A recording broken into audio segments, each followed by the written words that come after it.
Memoirs of the Returnee. Chapter 11, Index. Index. The monitor room of Valhalla Hall.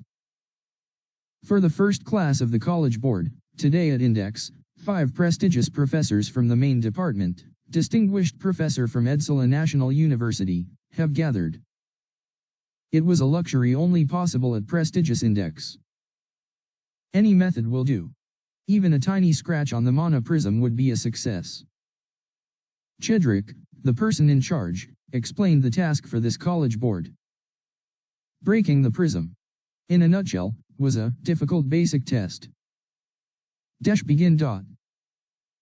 The success condition is to understand the mana circulation structure of the prism, trace back its circuit, and break the core.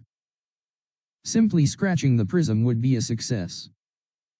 It doesn't require high-level magic nerves, but one must be able to use the basics at a fairly high level. What do you think, Professor Thea? After turning off his microphone, Chedrick coughed and glanced at the person next to him. There was a person there who was difficult to describe in words. Hair reaching down to her shoulders as if grown from obsidian, eyes of unfathomable depth, every line on her face as perfect as a sculpture, Thea.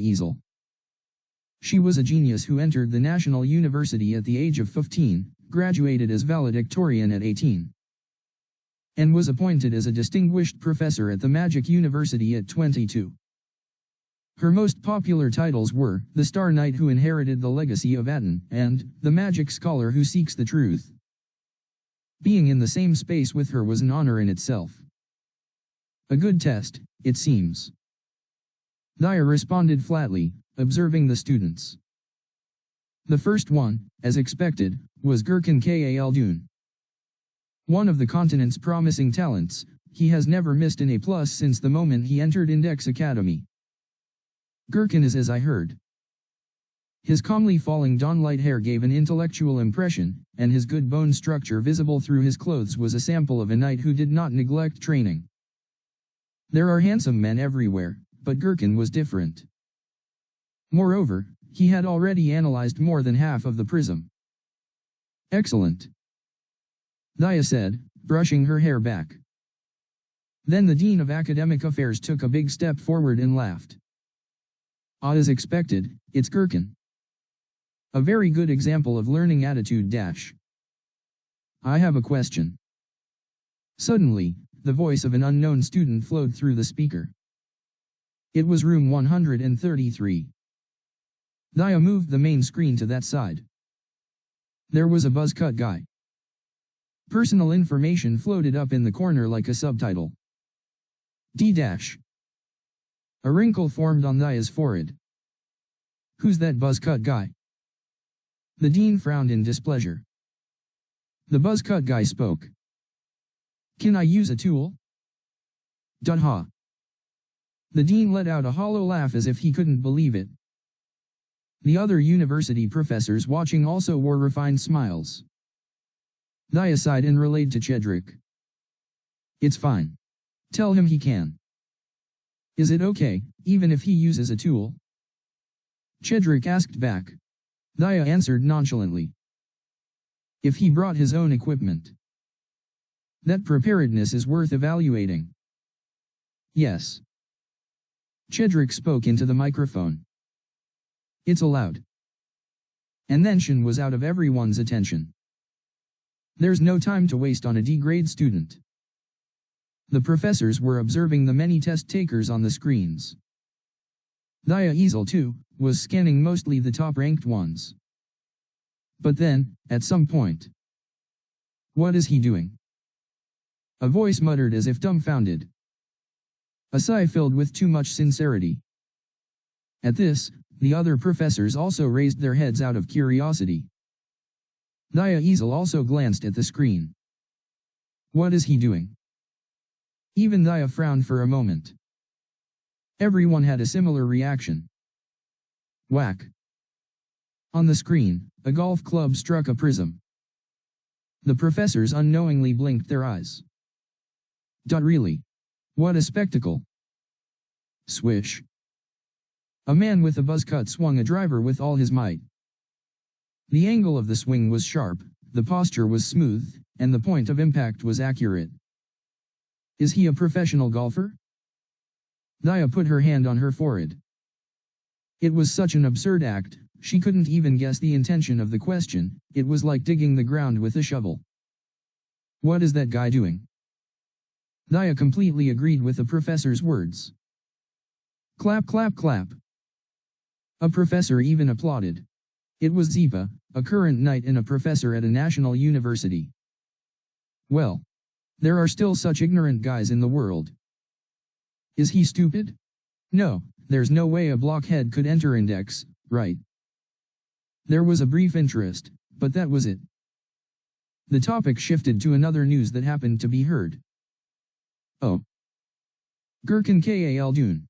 When the main screen was turned to him, the crazy golfer disappeared and Gherkin's bland face was captured. The prism was neatly disassembled on his desk. Gherkin. He's a knight candidate, right? I couldn't see because of that strange guy. Wow, only 9 minutes. Clap, clap, clap. Zipa clapped with a different meaning than before.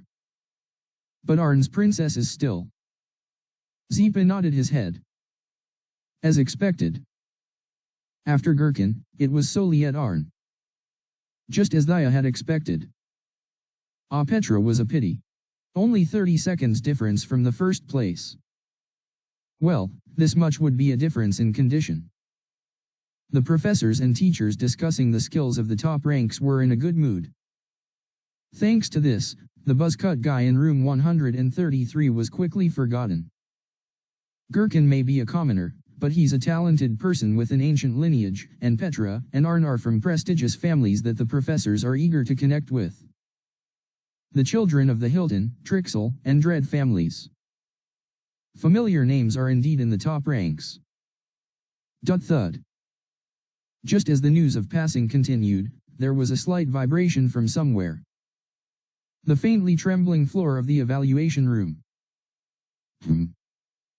Daya frowned. Cold sweat rose on the back of the Dean of Academic Affairs. A professor said. It seems that guy is still doing something strange, shouldn't we make him stop? Thud. The sound and vibration grew a little louder, as if in defiance. It might affect other students. This is grounds for failure. Sigh. Daya also touched her temples. What on earth was he planning to do with a golf club? No, whether he was planning something or not, did he really think it would work? Boom. However, when this fourth vibration resonated loudly. Wait a minute. Daya Easel felt a sense of discomfort. Bang. There was one obvious fact. A fact so obvious that it had been overlooked until now. A well-made prism absorbs both magic and physical force. However, precisely because it absorbs physical force, no matter how hard you hit the prism with something like a golf club. Bang. Such a vibration should not occur. While the news of passing was heard from here and there, Daya's interest was not there. She was only looking at one person, the clueless senior who failed to grasp the intent of the problem. An obsessive guy who was gripping the driver and hitting the prism with all his might. Boom. Damn. That guy should have noticed. I'll go and stop him. Shush. Daya stopped the head of the Academic Affairs office who was about to run out with a flushed face. The other professors also seemed to belatedly sense something strange and fell silent in thought. She looked at the senior on the screen. Boom. The roar echoing from the prism. Breath mixed with heat. Again, the golf club rising upwards. Sweat dripping down. A body tensed to the limit. A swing made with rough force. Finally. Quang. The prism shook violently. A very small fragment flew out. Daya's eyes widened. Desh huff. The obsessive guy let out a rough breath. He wiped the sweat beads on his forehead. He picked up the prism and smiled. He held it up to the ceiling and said, You said that even a scratch would be a pass. The front of the prism. A crack that was small but definitely engraved. Ha. Dia laughed in disbelief. That obsessive guy, with just a golf club and his own physical strength, had damaged the prism, however slightly. 63 minutes 43 seconds. Chedrick and the other professors were momentarily speechless, and she alone spoke into the microphone. Shiniskal. Pass. Asterisk asterisk asterisk. The garden behind the Valhalla building. Under the clear spring sun, a teaching assistant dispatched from Uppsala National University is waiting for the passers. Betting with his group chat friends on who will be first. It's obviously Gherkin, isn't it? They say he's not a 6-star, but a 7-star prospect. Soliette had an accident. She probably hasn't fully recovered mentally yet. I'm betting on Petra. The odds are 4-3-2 with Gherkin in first place, followed by Elise and Soliette. The teaching assistant waited, fiddling with her nose. She was quite curious about who would come in first. After all, she was also an index graduate, and this batch is said to have the highest potential in a decade. BZZT. Just then, a text message arrived on my phone. Ah. Seeing that name, the assistant nodded and sent a message to the group chat. Gherkin is first. Under 9 minutes. The rest of you who bet, pay up. Under 9 minutes? Hard to believe. Send a screenshot. Thud thud. There's a presence approaching from the back gate of Valhalla. The assistant's drooping eyes twitch every time they see him. Time taken 9 minutes 43 seconds. Congratulations, Gherkin Khaldun. Gherkin is perfect in every way. There's not a single flaw in his appearance. Even his reputation is spotless. He's known to enjoy volunteer work rather than indulgence. Thank you. Indeed, he's a commoner, but even his manners are refined. The assistant pointed to the stone steps in the back of the garden. Feel free to sit anywhere. As soon as Gherkin found a spot, another celebrity appeared. With hair as red as if it were under some spotlight, it was the symbol of the Arn family. Time taken 10 minutes 03 seconds. Soliette Arn. Please, take a seat anywhere. Yes. She sat opposite Gherkin. The two of them, promising talents admired not only in the academy but across the continent, don't exchange a single word. Regardless of gender, it might be instinct. The instinct of a dominant species raised as an alpha from birth. BZZT. Another vibration. Seeing the name that came in a text, the assistant chuckled. What a trio of elites. Time taken 10 minutes 13 seconds. Elise Petra. Elise, who appeared not too late, sat between Gherkin and Soliette. Naturally, the three of them formed a triangle. The news of the next pass took a while. Time taken 21 minutes 57 seconds. Layla Hilton. Nearly 11 minutes later, the fourth pass. Layla, the only daughter of the Hilton family, as healthy as a knight but as pure and beautiful as a doll. Ah, it was tough, so tough. She, in her high heels, approached with strides like she was wearing sneakers. Of course, it's Soliette and Gherkin. Hi. After waving and greeting Soliette and Gherkin, she immediately sat snugly next to Elise. Time taken 23 minutes 33 seconds. Kane Traxil. After that, the assistant continued to announce those who passed. Chapter 12, Memory. Memory. Index Garden. The seniors, who have already completed their task, are gathered in groups of close friends. Wasn't this surprisingly difficult? I have a feeling there will be quite a few failures. At Asher's words, Kane twisted his lips. If you can't do this, you're an idiot. Kyo, but you guys were slower than me. Layla laughed as she teased Cain and Asher. On the other hand, Elise remained silent.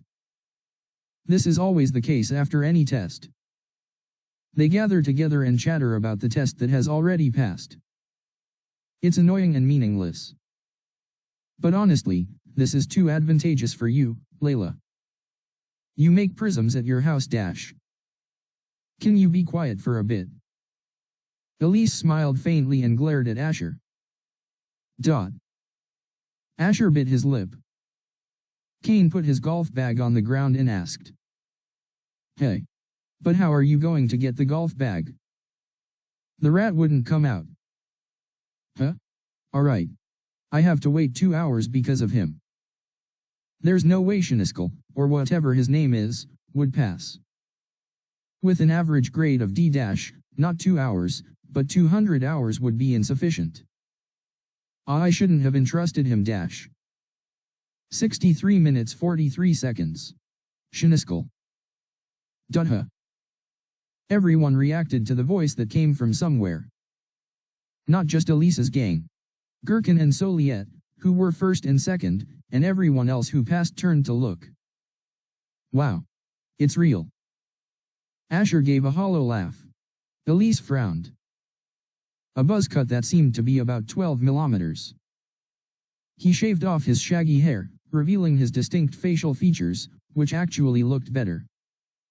I hate to admit it, but he's quite handsome. My hand hurts. He approached with a golf bag on his shoulder and a golf club in one hand. Shiniskal. Have a seat. Shin walked heavily and sat in a corner. The hall was quiet until then, but suddenly he looked at Asher. Oh right. I used it well. Then he threw the golf bag and driver at the same time. What the hell? Shit. Why is this bent? Asher caught it by surprise and had a fit. The shaft of the driver was bent. Shin asked as if he didn't know. Wasn't it for me to use? You son of a dash. SHH. Please sit quietly and wait. At the teaching assistant's words, Asher sat down trembling. Cain next to him was also trembling. It was a slightly different meaning from Asher. Cain's nostrils were flaring. Asher bit his lip hard. Hey, don't snap at me. Don't you understand empathy? Could you keep your cool if you were in my position? How can I treat it as mine when it isn't? Who on earth told you to entrust it to me, you idiot?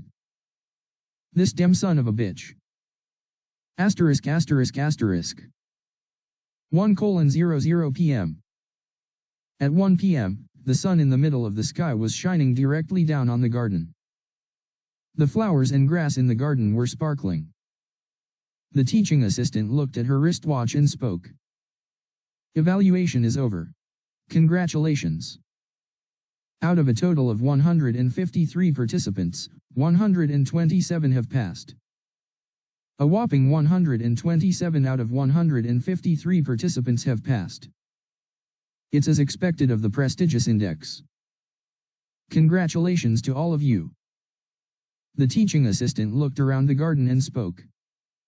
All of you who have passed will receive 2 CP points. Regardless of your ranking, everyone will receive the same 2 points. However, there will be college board advantages based on today's rankings. But suddenly, I feel sleepy. Is it a side effect of exercising too intensely? The exercise of swinging a golf club. Also, I have something to say. Of course, college board assignments are important. Failing it means you cannot apply to universities. However, the universities that you call prestigious place great importance on school activities as well. Points, school competitions, and even student records are all crucial. What I mean is, don't disregard school life while being too focused on the college board. I swallowed a yawn and let his words wash over me. Until the teaching assistant mentioned a certain name. The advice was from Thaya Easel, a distinguished professor whom you all know well. Thaya Easel. That name stuck in my ears. It burrowed into my brain like an arrow. My eyes widened, and my heart throbbed for a moment. Then dash. Was that person here? Without realizing it, my body sprang up.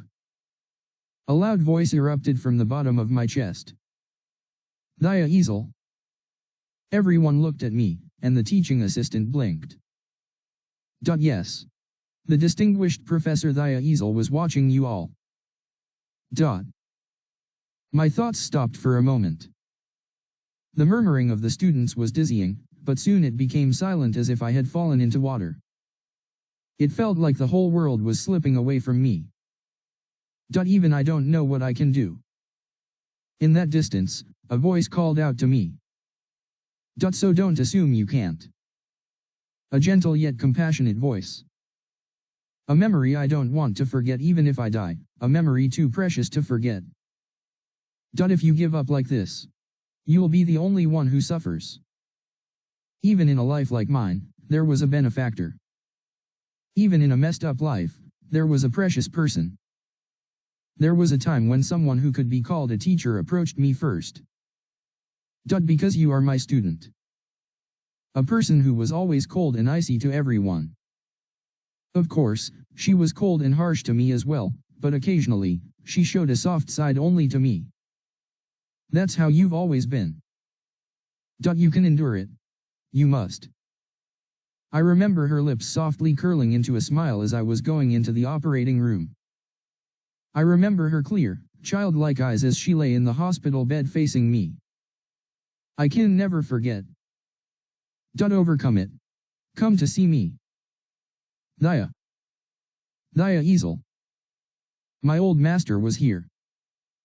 Sit down. Pardon. I said sit down. The teaching assistant gestured towards me, waving her palm downwards. Yes. I came to my senses belatedly. As soon as I sat down, the teaching assistant resumed speaking. The next college board is on Wednesday.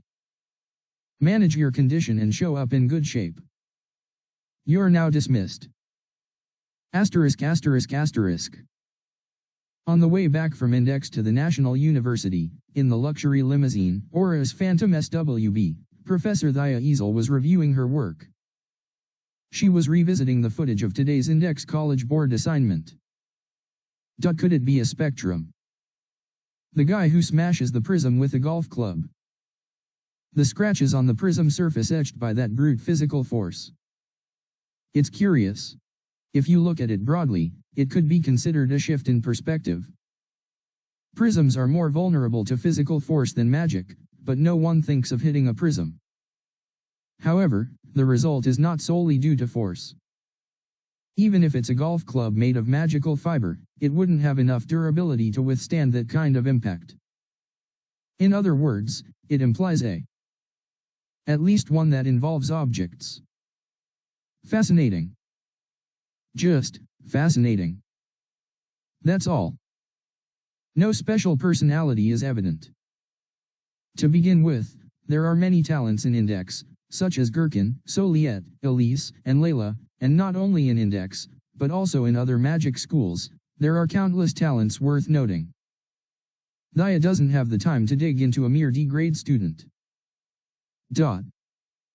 Nevertheless, Thea silently picked up a piece of paper. It was a document with Shiniskel's personal information.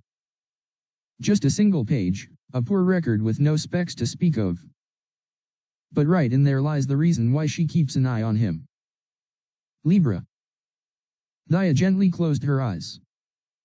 She exhaled a deep breath and clenched her hands tightly. She leaned her head against the backrest and looked out the window. Libra. Born from a knight of Libra, raised in an orphanage of Libra, and wishing to become a guardian knight of Libra. She twisted her lips. She wore an expression that looked like a sneer. You guys. You show up even here. She spat out, suppressing the emotion deep in her chest. Thea Easel hates Libra. The most disgusting and detestable existence to her is that wretched lineage. And she dares to boast, the size of her hatred is likely greater than anyone else's on the continent. Pathetic. She set fire to the document. She stared at Shiniskel's face, which was gradually being consumed from the edges. For quite a long time, until her palm was filled with ashes. Chapter 13, Memory. Memory. Magic body. Literally, a body through which mana flows. A single blackboard. A piece of chalk as white as snow. Deep and dark black eyes. In a small classroom, a lesson prepared solely for me. The basis of this magic body is the one belt, 4 lines. One belt, 4 lines. The most popular method of forming a magic body. I've heard it so many times it's like a broken record. First, the one belt. It refers to the largest circuit from the brain to the groin. It must never be broken and is the thickest and strongest circuit. Hence, it's called the belt. Daya, with a human anatomy displayed on the blackboard, drew a line from the head to the groin. She laid the chalk sideways, making it very thick. From this belt, 4 lines are derived to the right arm, right leg, and left leg. Then she drew 4 lines along the arms and legs. These are the 4 lines. The belt goes from the head to the groin, the lines from the belt to the fingertips and toes. The one belt, 4 lines ultimately signifies the path of mana flow in the human body, that is, the configuration of the circuit. There are hardly any magic body in this world that aren't based on the one belt, 4 lines. But you, Shin. Your body would die the moment it learns the one belt, 4 lines, right? It's an impossible magic body for me. The belt of the one belt, 4 lines inevitably penetrates the tumor, and it's certain that the cancer cells will invade along the belt. Don't despair. Lift your head. When was this?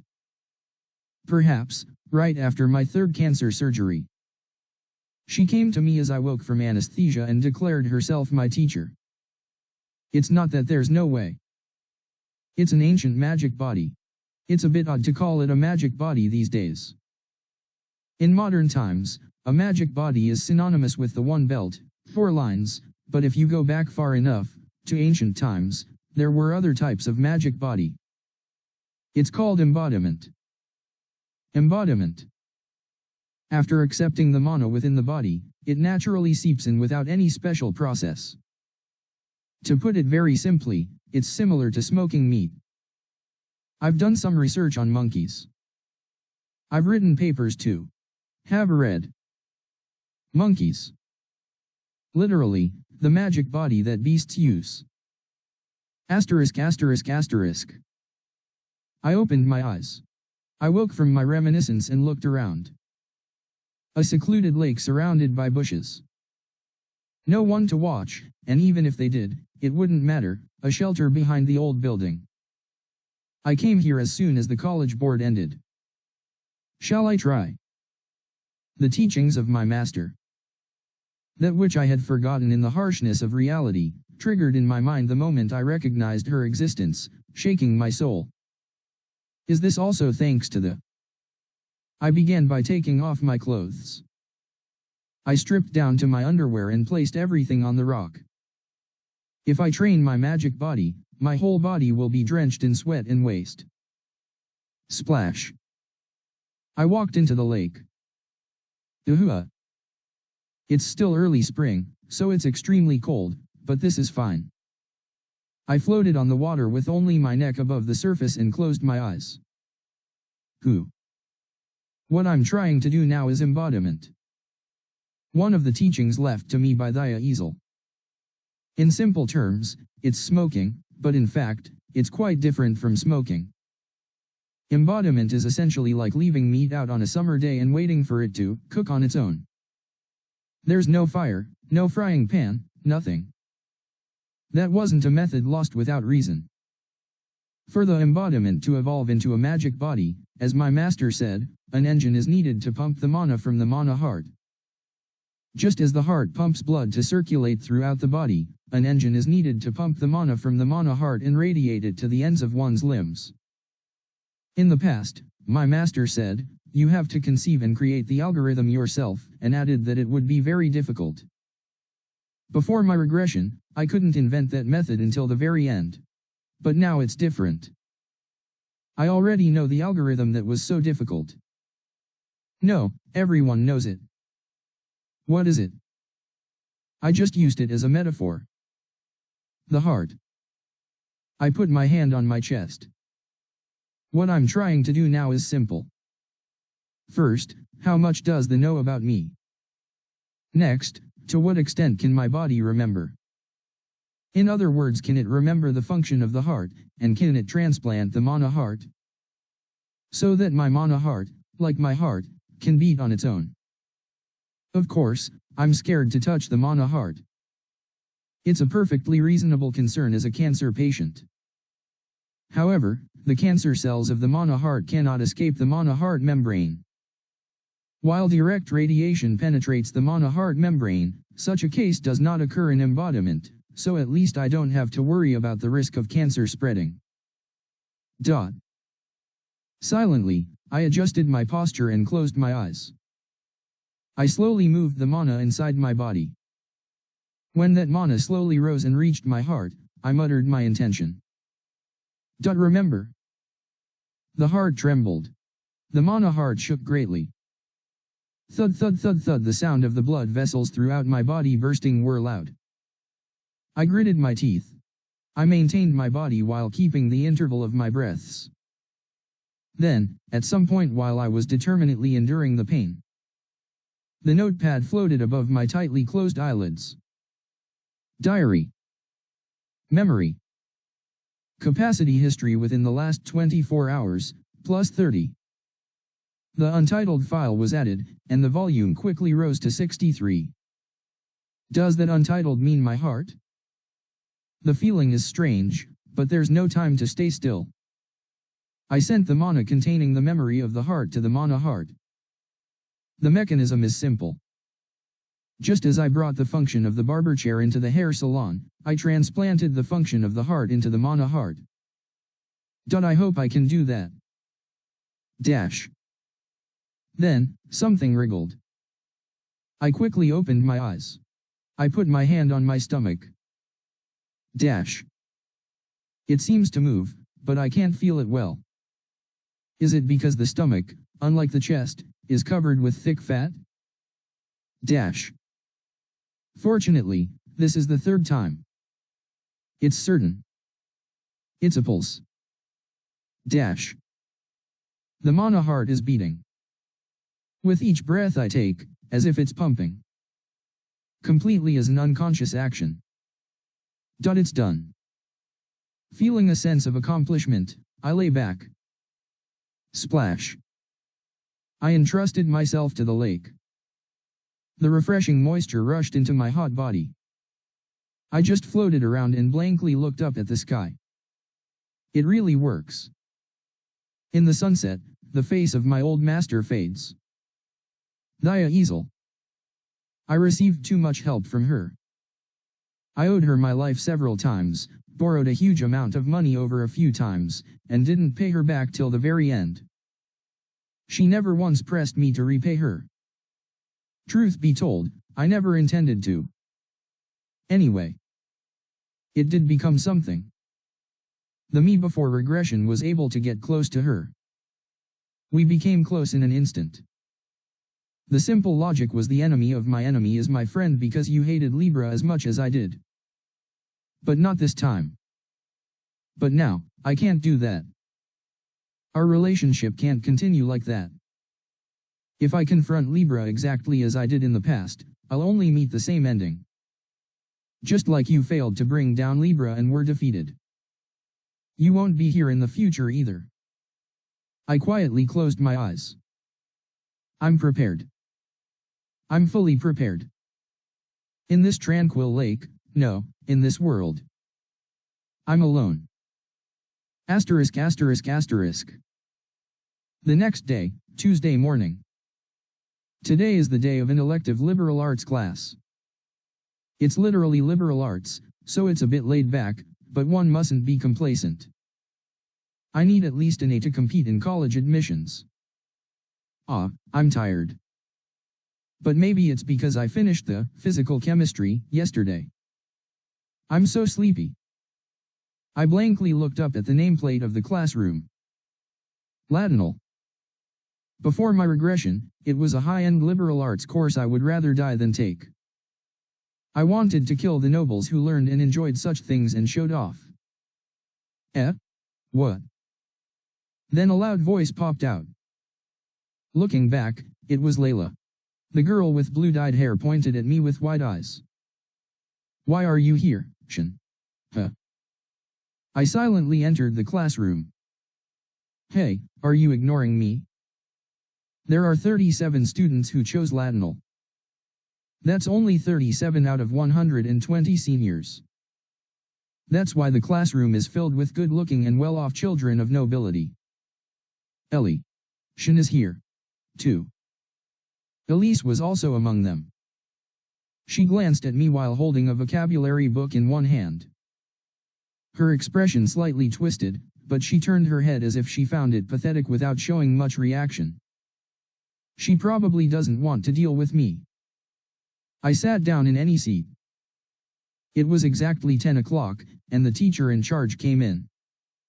Nice to meet you seniors. Welcome to the Latinal class.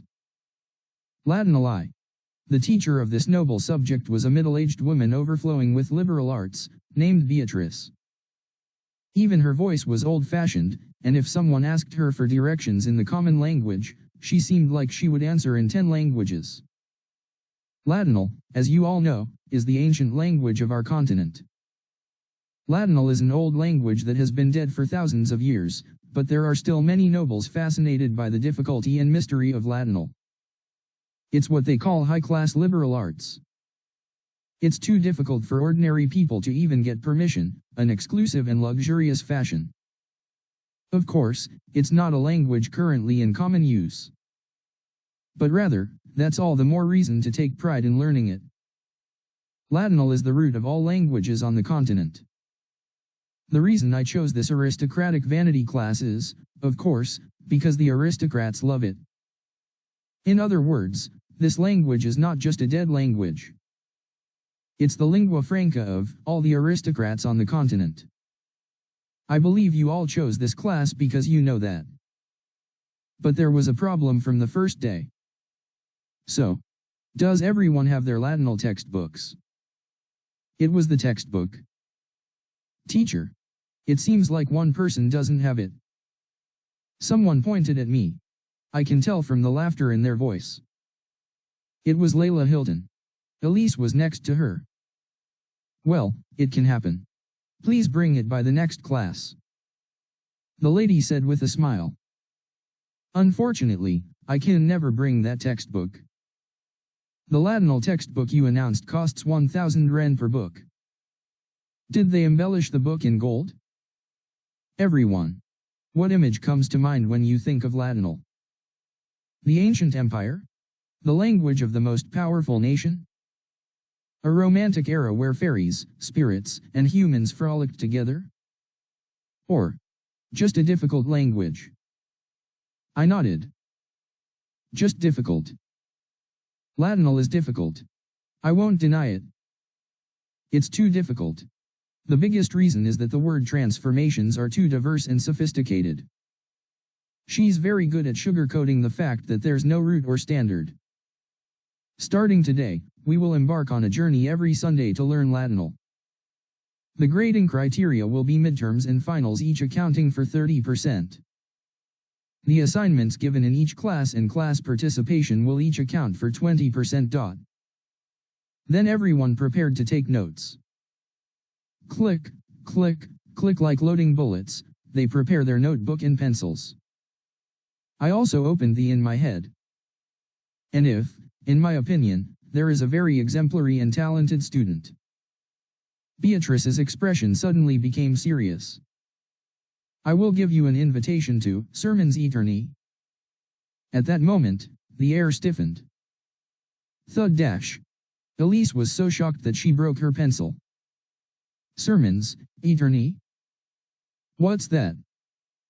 Well, shall we open the first page? Bosch, with a fresh smile, started the class in earnest. The title of the first chapter is Kaedius Radomon. It means Emperor's Man. The sound of note-taking, scratch, scratch, echoed in my ears like white noise. I was about to do my own note-taking in the air, but the sophistication of Latinal starts here.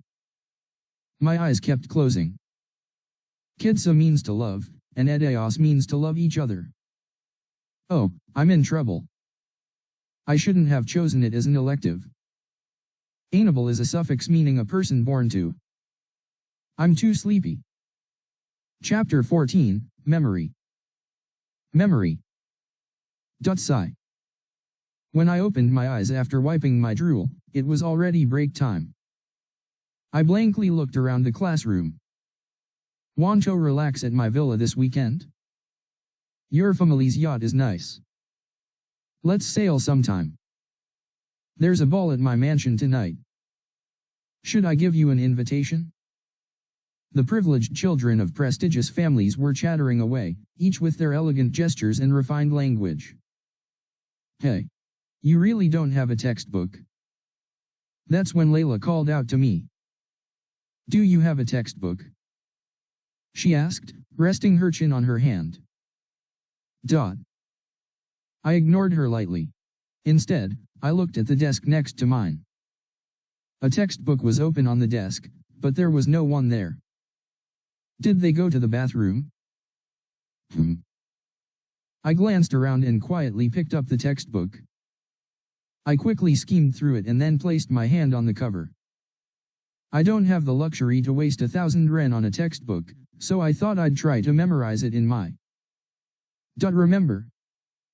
There's no need to say it out loud, but it's a simple self-suggestion. Similar to the concept of shouting during training. Ugh. But at that moment, my mana was sucked away drastically. An unexpected headache surged. Heat rose in my eyeballs and a trickle of nosebleed flowed. I covered my nose. I wiped the nosebleed with my sleeve and opened. Diary. Memory. Just one book took up 9 of the capacity. The mana consumption just now was quite severe too. What is this? Is it that the more expensive it is, the more it consumes? No, even so, 1,000 yen isn't that expensive, is it? I rubbed my temples and changed Untitled to Latinal. Hey, Shin. Why did you register for Latinal? But, there's been a guy who's been talking non-stop from the back seat since a while ago. She's incredibly persistent, even if I don't respond. Hey. Why did you register? At Layla's words, I responded briefly. None of your business. What did you say? Layla furrowed her brows. Don't bother with such a pathetic human. Suddenly, Elisa's voice seeped into my ears. Her language was definitely not Edsela's common language, but I understood it in an instant. I was surprised and turned to look at her. Layla smirked. Shin. That. We. See. What? Look. This guy. Doesn't understand. Latinal. It's clear. It's Latinal. Layla's sentence is not smooth and is broken, but anyway, I can hear it. Why is this happening? I tilted my head, but soon I got the idea. No wonder it took up 9 of the capacity. It seems to be the effect of the textbook. There's no more variation in the actual Latinal that Elise spoke than in the textbook. Ding dong dang. Just then, break time ended.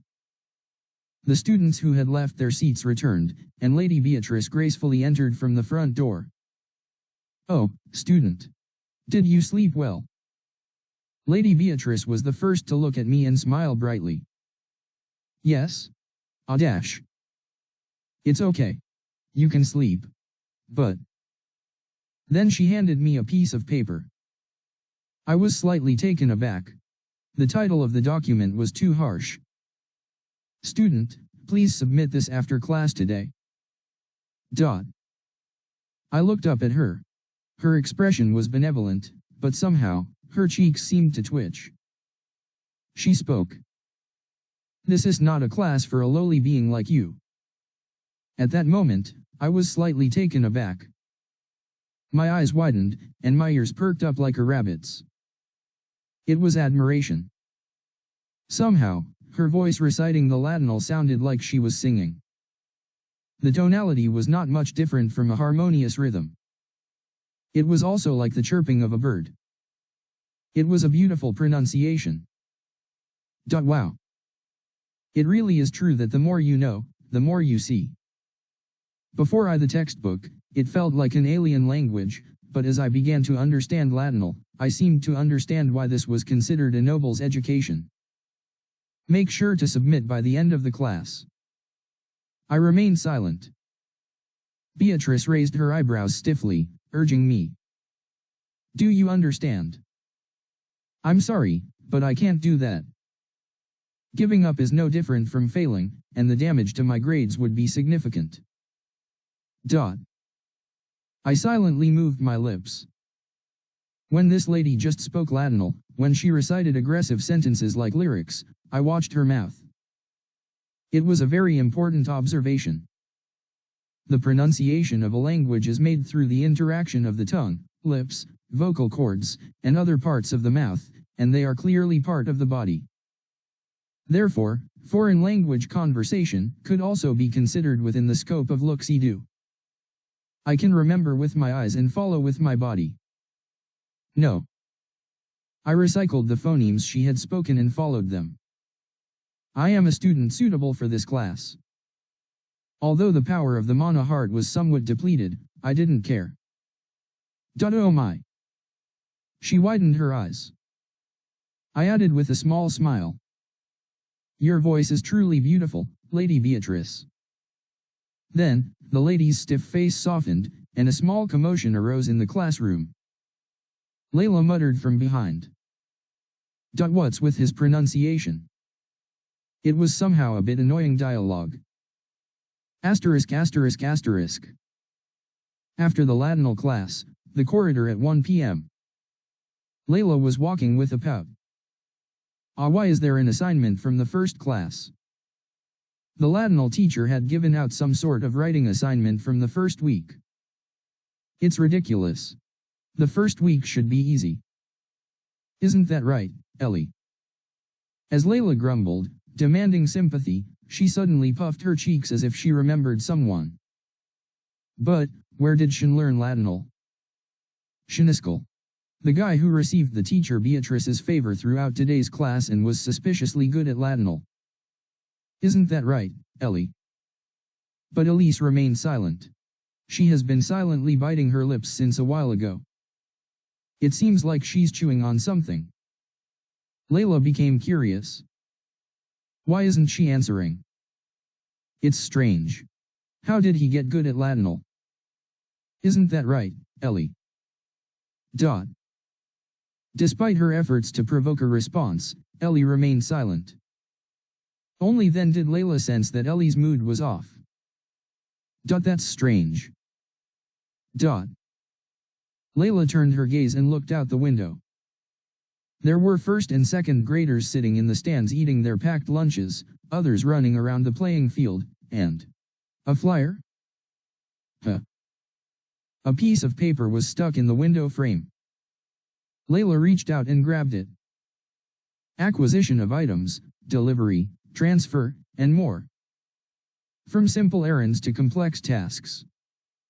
We assist in everything. Please contact hashtag 050013013021-4302. It's a safe number that doesn't reveal either party's phone number. What's this? Elise showed a flicker of interest. Layla didn't miss her gaze. Elise, look at this. It's trash. Wow, I've seen these on the streets, but never an index. Interesting, isn't it? Throw it away. Elise quickly turned her head away, but Layla was oddly intrigued. Not just simple errands, but complex tasks, meaning they'll do your assignments for you. I should throw it away. Layla put it in her pocket. Elise furrowed her brows. What are you doing? I threw it away. Into my pocket. Elisa's eyes narrowed. No, you never know, Latinal is so boring. I could use that time for my electives dash. Do you think the people distributing those flyers know anything about Latinal? Maybe not. Layla touched her earlobe. But just in case. There's Shan. A buzzcut head stood out outside the window. That bright yellow buzzcut could only belong to Shan in Index. Elise also looked in that direction. Elise.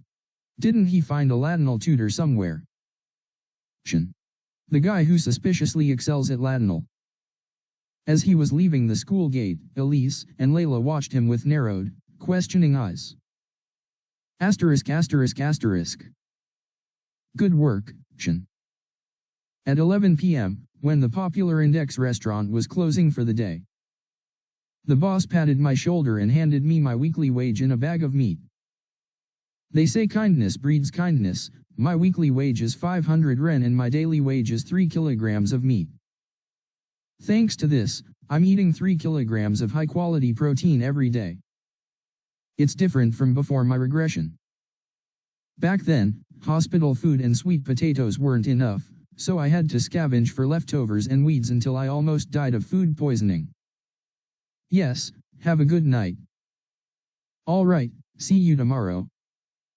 I stepped outside the restaurant. The world was already dark, and the stars were missing. But why isn't the message coming? Walking down the tree-lined street leading to Index, I turned on my phone. Is the flyer not good enough? I pulled out the flyer from my pocket. I want to start cancer treatment by April or May at the latest. But I need at least 20,000 to 30,000 ren in hand to even consider treatment. As I walked, lost in thought, I found myself at the main gate of Index. However, the entrance was coldly closed. After 11 p.m., not only outsiders but also Index students are prohibited from entering. Of course, I had already thought of a way. A wall about 3 m high surrounds the Index premises. Just climb over it. As quietly and carefully as possible. Let's see. I walked along the wall and jumped at a suitable spot. Then, like climbing, I crawled up and jumped into the premises. Thud. I landed successfully, but a flyer fell out of my pocket. It fluttered and landed at someone's feet. I looked at her. My body froze. There was a person within 10 steps of me. Her long, untied hair was as red as fire, and a small ember and thick smoke wavered in front of her lips. The only S+ tier noble in the Index. So Liet Arn. She silently looked at me as she lit her cigarette. It was too sudden, but facing her directly like this, I was suddenly reminded of the past. Certain exploded in my mind like fireworks. It even made it slightly hard to breathe. This woman hasn't changed at all. Her wild hair, her indifferent eyes, her tightly closed lips, nothing has changed at all. Perhaps that's why. Without realizing it, I blurted out a greeting. It's been a while. At that, Soliette furrowed her brows slightly. She exhaled the smoke from her mouth and asked. What are you doing here? This is a women's dormitory. Right. It's the women's dormitory.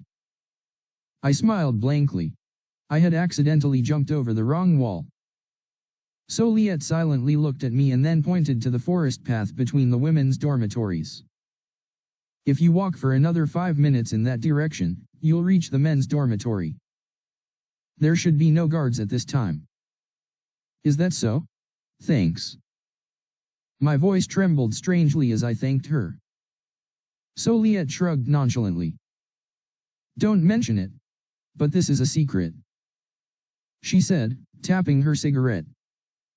Not on the ground, but on a portable personal ashtray. Seeing me stare, Soliette offered me her pack of cigarettes. Do you want one? What? It's a good one. It's 30 ren per stick, quite expensive. I chuckled and shook my head. I quit. Thanks to someone. There was a time when cigarettes, tobacco, were the joy of my life. Since I was going to die anyway. A stick of cigarette, a cup of coffee, a pill of drug, a shot of stimulant, whether I do it or not, I was going to die anyway. No matter how hard I try, I can't live long. But then, on a clear day, in that time that has now disappeared, I did something strange. I made a promise with someone to live healthily. It was too impulsive a decision. Is that so? You quit. I'm envious. Of course, promises are made to be broken.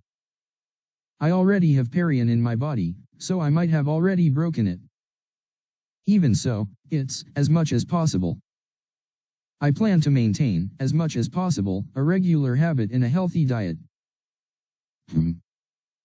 Soliette bent one knee to pick up a flyer. She quickly scanned it and handed it back to me. Here. Ah, but this is dash.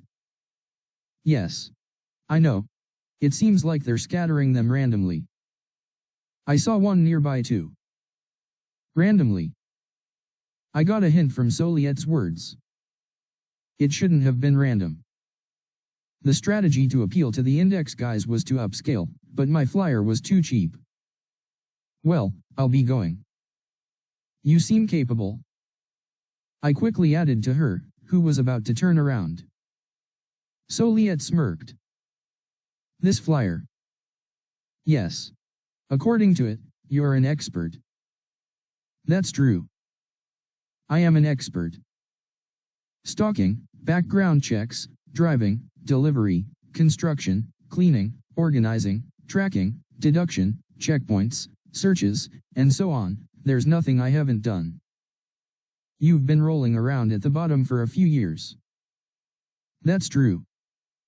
I've lived in the underworld, where murder is legal and monsters run rampant, for a full 5 years. Do you believe that? Soliette looked at me with somewhat pitiful eyes, but right now, she probably needs someone. There's no harm in believing, right? We have an unexpected commonality. We both have a nemesis we want to kill, even if it burns our souls. We live for revenge. We are similar in that regard. If you have errands, give me a call. I held out the flyer to her. Soliette waved her hand. It was a rejection. Suit yourself. I left the flyer in the air. A single piece of paper fluttering down. Soliette, who didn't seem interested. But, you know, that cigarette. Looking at her still smoking, I hesitated for a moment before speaking. I knew. At this time, she doesn't need anyone or anything. Whatever I say, it's just unnecessary meddling. Smoke moderately. Before you regret it later. But well, this is something you first said to me. You're the one who once asked me to live healthily. Me? Why are you suddenly preaching? Soliette glared at me like that, and I turned around with a smile.